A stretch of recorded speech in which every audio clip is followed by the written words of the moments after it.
찬양팀이 여기 찬양을 하니까 아주 좋아요. 아주 좋아. 이스라엘의 찬송 중에 거하시는 주여 주는 거룩하시니이다. 찬송 하나님이 진짜 기뻐하시거든요. 새벽에 이렇게 찬양할 수 있어서 너무너무 좋습니다. 감사하게 생각을 합니다. 사실 새벽에 목소리가 잘 안 나와요. 이게. 근데 열심히들 해주셨고 또 반주하느라고 애썼습니다. 우리 찬양팀 한 달에 일단 한 번 맡아서 하는데 격려 축복이 와서 한번 해주시기 바랍니다. 아멘. 세상 살아가면서 뭘 가져야 행복할까? 사람들이 제일 먼저 생각하는 건 돈입니다. 사실 없으면 힘든 건 맞아요. 쪼들리면은요 불행감을 느낄 수 있어요. 그죠? 너무 형편이 힘들어 봐요. 얼마나 스트레스를 많이 받겠어요. 그러니까 이런 것들 때문에 이제 시달리고 쪼들리던 사람들 입장에서는요 일단 많이 가지면 좀 행복하겠다. 솔직히 그 생각하죠? 한다니까요. 돈 걱정 안 하고 그냥 마음 편하게 살 수 있으면 좋겠다. 이 생각을 누구나 해요. 아는 사람 별로 없을 겁니다. 그럼 돈이 꼭 행복하고 직결되느냐? 그것만은 또 아니죠. 1923년도에 시카고 에드워드 비치 호텔에 부자, 미국의 최고 부자들 7명이 모였어요. 이게 꽤 유명한 일화입니다. 여기 모인 사람들이 재산이 얼마나 많냐면요. 이 7사람의 재산이 미국 전체 국고 예산보다 더 많을 정도니까. 상상이 가요? 그 정도면? 우리나라 국고가 아니라 미국 국고. 거기 모인 돈, 나라의 돈보다 이 7사람의 돈이 더 많을 정도니까. 근데 참 이런 거를 다 조사를 해요. 25년이 지난 다음에 한 언론이 요 마이더스 모임에 모이던 7사람을 조사를 한 거예요. 이 마이더스가 뭔지 아세요? 히랍 신화에 나오는데 그 디오니소스라는 그 주신에게 소원을 들어달라고 그러잖아요. 그 소원이 뭐냐면은 욕심이 되게 많은 거예요. 막 디릭디릭 돼지같이 욕심이 많은 거예요. 왕이니까 돈이 많은데도 그걸로 만족이 안 돼서 내가 손을 딱 대면은 손을 대는 게 다 금으로 변하게 해달라고. 여러분 좋겠죠? 이거 금 되세요, 금을요. 요거 팔면은 문제 해결되는 거죠. 여러분 앉은 의자, 작은 의자 딱 손대는 순간에 저기 통째로 금이에요. 그 몇 돈이에요, 도대체? 대박 나는 거잖아요, 그죠? 근데 문제가 발생을 했는데 음식을 먹으려고 빵에다가 손을 대는데 빵이 금이 돼요. 배고파 죽어요. 나중에 사랑하는 딸을 손댔는데 이렇게 안 하는데 딸이 금으로 변해버렸어요. 이게 이제 마이더스이거든요. 이 7명이 돈이 얼마나 많은지 그 모임이 마이더스 모임인 거예요. 미다스라고 그러죠. 근데 25년 전에 조사를 했더니요. 자, 찰스 샤브는 큰 강철회사 회장이던 사람입니다. 이 사람이 거지가 돼서 죽었어요. 이해가 잘 안 가죠. 그 다음에 리차드 위트니라는 사람이 있는데 뉴욕 은행의 총재입니다. 중한 죄를 짓고 감옥살이를 하고 있어요. 25년째 보니까 감옥에 처박혀 있는 거예요. 그 다음에 엘버트 홀, 이 사람도 대단한 사람이죠. 미국의 재무부 장관도 지냈어요. 이 사람은요 사기죄로 감옥에 갔다가 풀려났는데 몸이 너무 쇠약해져 가지고 이제 오늘 내일 하는 거예요. 그 죽을 날만 기다리고 있는 거예요. 그 다음에 네온 회저, 이 사람은 국제은행 총재를 지냅니다. 월스트리트에서 가장 큰 회사를 운영했던 또 제리 리버모, 이 사람도 엄청난 사람입니다. 요 두 사람은 자살해 버렸어요.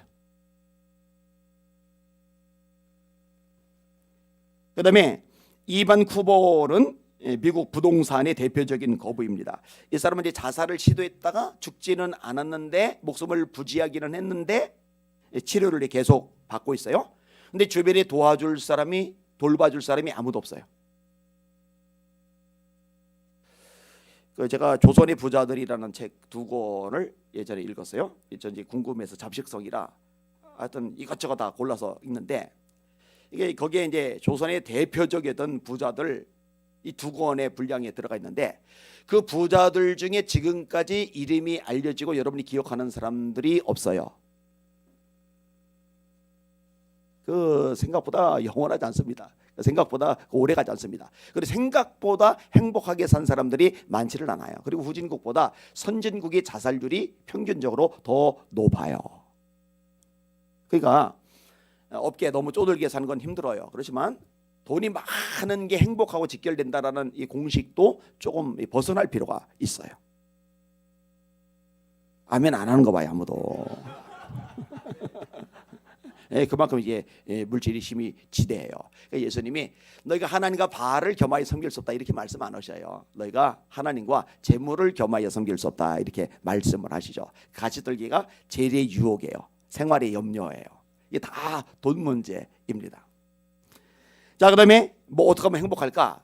뭐 결혼, 이 결혼도 뭐 마찬가지입니다. 사실은 이 결혼하신 분들 쳐다만 봤는데 웃네. 결혼하고 나서 결혼하기 이전보다 훨씬 행복하냐고 좀 물어보고 싶은데 혹시 어떤 대답이 나올지 몰라가지고 저기 여기도 여러분 저기 결혼이 행복의 무는 사실은 아니에요. 결혼이 행복하려면요 내가 행복한 사람이 되어야 행복한 사람과 행복한 사람이 같이 살아야 그게 행복한 결혼이 되고 행복한 가정이 되는 거예요. 내가 불행감을 느끼는데 결혼을 하면은 이 불행감이 벗겨지고 행복해지겠지. 요 기대를 가졌다가 깨지는 경우는 뭐 수다합니다. 내가 문제이지 결혼이 어떤 행복해지는 조건이 되는 게 절대로 아닙니다. 그리고 내가 불행하면은요, 내 정서적으로 문제가 있으면은요, 결혼을 하고 나서 사실은 이 불행감이 더 증폭이 돼 버려요. 이 둘 사이가 어그라지면서 더 힘들어져요, 사는 게. 여러분 부부가 같이 산다는 거 절대로 쉽지 않아요. 절대로 쉽지 않아요. 대부분이 웃어요. 이유가 있겠죠. 재밌는 글이 있어요. 어떤 배우에게 부부가 뭐냐고 물었대요. 그랬더니 희극과 비극의 시나리오다 이렇게 대답을 했대요.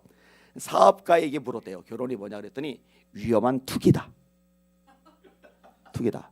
대박을 꿈꾸면서 투자를 했는데 이게 생각보다 위험하더라. 그다음에 군인한테 물어봤더니 결혼이 뭐냐 했더니 30년간의 전투다. 과학자에게 물었더니요, 두 가지 무해한 물질이 만나서 한 가지 유해한 물질을 만들어내는 과정이다. 그다음에 약사에게 물었더니 쓴 것이 많이 함유되어 있는 자극적인 알약이었다. 그다음에 기상통보관에게 물었더니 맑고 구름이 끼다가 천둥치고 소나기가 오는 것으로 끝나는 거다. 생각보다 쉽지가 않거든요. 이게 만만찮아요. 뭐 이거 말고도 여러 가지 얘기할 수 있어요. 원하던 꿈이 이루어지면은 그러면 사람 행복할 거다. 그 메슬로우가 이거 뭐 자아 단계했잖아요. 그다음에 뭐요? 생리적인 욕구, 그다음에 안전에 대한 욕구, 그다음에 소속에 대한 욕구, 그다음에 인정인가요? 그다음에 자아실현 이렇게 돼 있나요? 제가 4개는 맞는데 하나가 좀 약간 헷갈리는데 이 자아실은 이제 보통 꿈의 성취하고 이제 관련이 되는데 여러분 우리가 바라던 꿈이 이루어진다고 해서 행복을 느끼느냐? 그렇지만도 또 않아요. 이게 성취 후의 공허감이라는 유명한 용어가 있어요. 이 목표를 향해서 정상을 향해서 주라고 달려갔어요. 전 존재를 쏟아붓고 달려갔어요. 그런데 막상 이루고 나니까 이 가슴에 구멍이 뻥 뚫리는 거예요. 그래서 최정상에 올라갔다가 자살하는 사람도 생각보다 많아요. 여러분 해밍웨이 같은 경우 그 작가로서는 최고죠. 그 사람 책은 영화로도 굉장히 많이 나왔고 쿠바 갔을 때 이 해밍웨이가 살던 집을 가봤는데요. 와, 정원이 기가 막혀요. 개인 요트가 딱 있고요. 그런데 이 사람 권총 자살해서 죽어버렸어요. 아니 작가로서 그 정도면 꿈을 이뤘잖아요. 그 정도 명성을 가진 작가 우리 대한민국에 한 명도 없어요. 대단하잖아요. 세계적으로 유명하잖아요. 그게 사실은 진짜 사람의 행복을 가져다 주느냐? 또 그것만도 아니라고 하는 거죠. 자, 뭐 여기까지만 할게요. 오늘 본문의 내용은 제가 좋아해서 자주 인용하는 구절입니다. 완전히 망했어요. 초토화됐어요. 자, 17절 읽어볼게요. 같이 시작. 비록 무화과 나무가 무성하지 못하며 포도나무에 열매가 없으며 감람나무에 소출이 없으며 밭에 먹을 것이 없으며 우리에 양이 없으며 위안권에 소가 없을지라도 요 구절 암송 안 했나요? 요거 안 했죠? 요거 다음번에 요거 하면 되겠다. 요거 하고 다음 구절하고. 자, 무화과 나무가 등장을 하는데 영양가가 굉장히 좋답니다. 저는 처음에 무화과 나무 열매를 받고 나서 야, 신기하다. 이게 이스라엘을 상징하는 나무 열매구나. 그리고 딱 깠는데 처음에 좀 충격을 받았어요. 무슨 벌레가 잔뜩 들어가 있는 것처럼 이게 구더기가 머리만 내밀고 있는 것처럼 이렇게 돼 있어가지고요. 처음에 좀 그러더라고요. 그리고 맛있는지 몰랐는데 강사로 이렇게 갔을 때 냉장고에다가 무화과를 넣어주는 교회들이 있어요. 그래서 하나 둘씩 먹다 보니까 이게 생각보다 맛있어요. 제 아내는 지금도 별로 안 좋아해요. 이게 많이 안 먹어봐서 그래요. 먹어보면 또 괜찮은데 이게 영양가가 굉장히 높답니다. 사람한테 참 도움이 된답니다. 이스라엘을 상징하는 나무예요. 그래서 마태복음 24장에 보면은 무화과 나무의 비유를 배우라. 가지가 연하여지고 잎사귀를 내면 여름이 가까운 줄을 아나니 이 같은 일이 임하는 것을 보면은 인자가 곧 문 앞에 이른 줄 알라. 이 말씀이 나와요. 이스라엘 상징하는 나무. 근데 이 무화과는요, 열매 빼면 또 별게 없어요. 그래서 열매가 없는 무화과 나무를 예수님이 저주하시니까 다음에 보니까 뿌리채 말라버렸잖아요. 그러니까 열매가 없다. 무화과 나무에. 이거는 이제 골치가 아픈 거예요. 그다음에 포도나무. 무화과와 더불어 이스라엘을 상징하는 핵심적인 나무가 포도나무입니다. 예수님이 요한복음 15장에 나는 포도나무요 내 아버지는 그 농부이시다. 너희는 가지이다. 이사야 5장에 극상품 포도나무를 심었다. 좋은 포도 열매 맺기를 바랐더니 들포도를 맺었다. 이 포도나무를 통해서 하나님의 메시지가 많이 전해져요. 이 포도는 열매로 먹기도 하고 또 포도주를 담아요. 이 팔레스틴 지역은 물이 안 좋기 때문에 이 포도주가 굉장히 중요한 역할을 해요. 독일 같은 나라가 물이 안 좋잖아요. 그래서 이제 맥주가 유명하잖아요. 그런 식으로 이 문화적인 차이점들이 좀 있어요. 자, 근데 이 포도나무에 열매가 없다. 그러면 이 포도나무는요, 알잖아요. 가지가 제목감으로 별 쓸모가 없어요. 진짜 나무로서는 가치가 별로 없어요. 포도나무 가지로 만들 수 있는 게 없어요. 만들 수 있는 게 얇은 데다가 꼬불꼬불 해가지고요. 열매가 있기 때문에 가치가 있는 거예요. 그다음에 감람나무. 이 감람나무는 기름 용도입니다. 그래서 유명한 기름이 나오죠. 감람유. 이 감람유로 음식을 만들어 먹기도 하고요. 또 소독하는 역할도 하고요. 하여튼 다양하게 쓰여요. 손님이 왔을 때 이 감람유를 떨어뜨려서 물에서 향기가 나게 한 다음에 그걸로 발을 씻게 해주기도 하고요. 그리고 더 귀한 손님이 오면은 이제 상급 향유 중에서 나드. 예수님께 한 여인이 쏟아부은 거는 나드 한 거리다. 300데나리온. 어마어마하게 비싼 거죠. 연봉 1년 연봉 쉬니까. 하여튼 이 감람은 기름인데 이것도 이제 엉망이 되는 거죠. 그다음에 밭. 그냥 땅하고 밭하고는 달라요. 그다음에 길하고 밭하고는 달라요. 여러분 이 당시의 문화는요 3차 어떤 산업이 아니에요. 3차는 금융 서비스업이잖아요. 지금 이제 4차 산업 시대에 들어갔어요. 융복합 시대란 말이에요. 2차는 이제 제조업들, 공장 돌아가서 물건 찍어내는 것들. 근데 이런 것도 없어요. 1차죠. 농업, 목축업, 어업. 그러니까 이 밭이라고 하는 거는요 그 당시에 가장 주요한 산업의 핵심이에요. 핵심. 그러니까 이게 재산이란 말이에요. 재산. 농사가 잘 되면은 인생 성공한 거예요. 농사가 잘 되면은 사업 대박 난 거예요. 농사가 잘 되면은 부자가 되는 거예요. 반면에 농사가 망치면은 알거지가 되는 거예요. 먹고 살 길이 막연해지는 거예요. 그러니까 이런 걸 염두에 두어야 돼요. 이게 우리식으로 따지면은 사업을 벌였어요. 근데 쫄딱 망해버린 거예요. 하나도 남은 게 없어져 버린 거예요. 근데 그런 거를 염두에 두고서 이해를 하면 돼요. 밭에 먹을 거 없어요. 아유, 밭에 먹을 거 없으면은 이마트 가서 쌀 사면 되지. 홈플러스 가서 주문하면 되지. 요즘 집에서 주문하면 다 오잖아요. 한밤에 와 있고 새벽에 와 있고 막 그러더라고요. 참 시스템이 잘 되어 있어요. 근데 그런 자원이 아닌 거예요. 그다음에 우리 아까도 얘기했듯이 뭐 1차 산업, 주산업이 농업하고 목축업이란 말이에요. 이 우리의 양이 있어야 이게 돈 있는 거란 말이에요. 양이 있어야 그 양으로 고기도 먹고 양털로 옷도 만들고 양젖으로 또 마시기도 하고 이 다양한 가치를 지닌 게 양입니다. 여러분 롯이 소돔과 고모라를 선택한 이유가 딱 하나입니다. 물이 많으니까 풀이 잘 자라요. 풀이 잘 자라니까 양을 방목하기가 좋아요. 다시 말해 돈 벌기 좋은 곳을 찾아서 성공을 찾아서 아브라함을 떠나서 소돔과 고모라로 간 거죠. 그게 그 당시 사람들에게 생계하고 직결되는 거예요. 그다음에 마지막에 외양간 소. 이 당시에 소는 굉장히 귀한 겁니다. 그래서요 하나님 앞에 제물을 드릴 때도요 일반 백성들은 양을 드리는데 족장들은 소로 드리게 돼 있어요.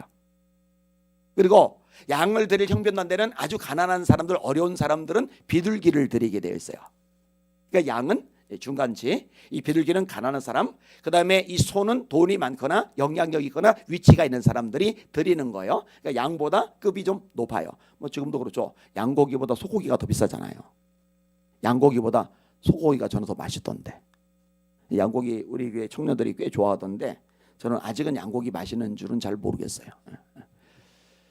자, 비록 무화과나무가 무성하지 못하며 감람나무에 소출이 없으며 포도나무에 열매가 없으며 밭에 먹을 것이 없으며 후리에 양이 없으며 외양간에 소가 없을지라도, 그러니까 이 내용을 듣는 선지자를 통해서 이 메시지를 듣는 그 당시 문화권의 사람들은요 이게 쏙 하고 와닿아요.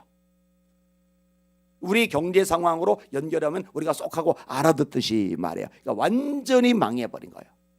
자, 그러면은 아까 언급한 것들, 자 이렇게 쫄딱 망해버리면 일단 돈 문제가 완전히 박살이 난 거죠. 그리고 경제적으로 이렇게 쪼들려 버리면은 결혼 생활 얘기를 했는데 이 가정적인 면에서도 또 이게 어려워요.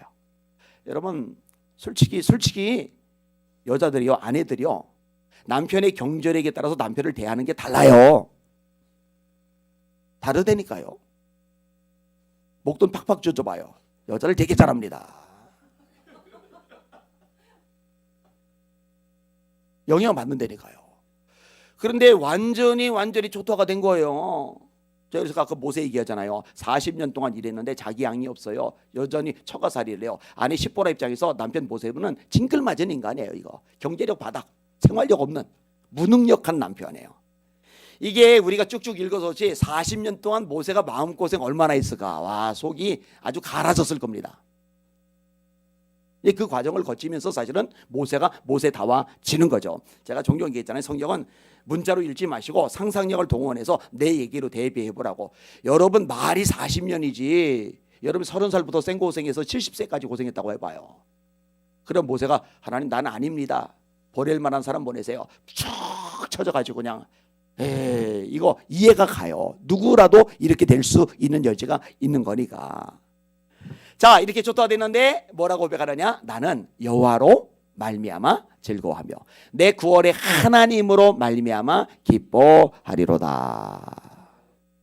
이게 사실 이제 본질이죠. 어제 우리 강성영 집사가 저를 보고 목사님이 좋아하는 찬양 넣었다고. 그 뭐냐면은 속지 마라 세상 허영에 마음 뺏기지 마라 세상 것은 일장의 춘몽 물거품과 같도다 나는 예수님으로서 참만족을 누리네. 이게 행복이잖아요. 참만족을 누리는 거. 세상 영광 다 준대도 주님과는 못 바꾸네. 주님 한 분만으로 만족하면은 모자랄 때 자족하고 누릴 때 망가지지 않고 하나님 앞에 영광을 돌리게 돼요. 근데 요게 정리가 안 되면은요 모자랄 때 원망하고 넉넉할 때 타락하고 탈선합니다. 그러니까 여러분의 중심이 주님께 고정이 되고 주님 때문에 진짜 행복을 느끼는 거, 이게 훈련이 되면은 많아도 문제가 안 되고 어려울 때도 문제가 안 돼요. 이렇게 믿음이 단단히 다져지는 이 본질의 뿌리를 깊이 내리는 여러분들의 신앙이 되시기를 예수님의 이름으로 축원합니다. 마지막 하나만 인용하고 마칠게요. 내가 풍부에 처할 줄도 알고 궁핍에 처할 줄도 알아. 모든 일에 배부름과 배고픔과 풍부와 궁핍에도 처할 줄 아는 일체의 비결을 배웠노라.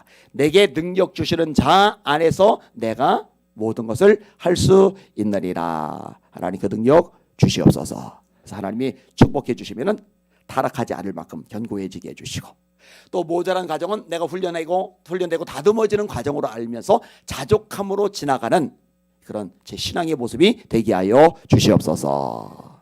손 드시고 합심하여 기도하는데, 하나님 주님을 내 인생의 가장 소중한 분으로 모시고 주님 때문에 기뻐하는 이 본질적인 기쁨이 충만한 제 삶이 되게 하여 주시옵소서. 제 눈 영안히 여셔서 주님이 보이게 하여 주시옵소서. 주여 한번 부르고 합심하여 기도합니다. 주여 하나님 감사합니다. 찬양과 존귀와 영광과 경배 받으시길 원합니다.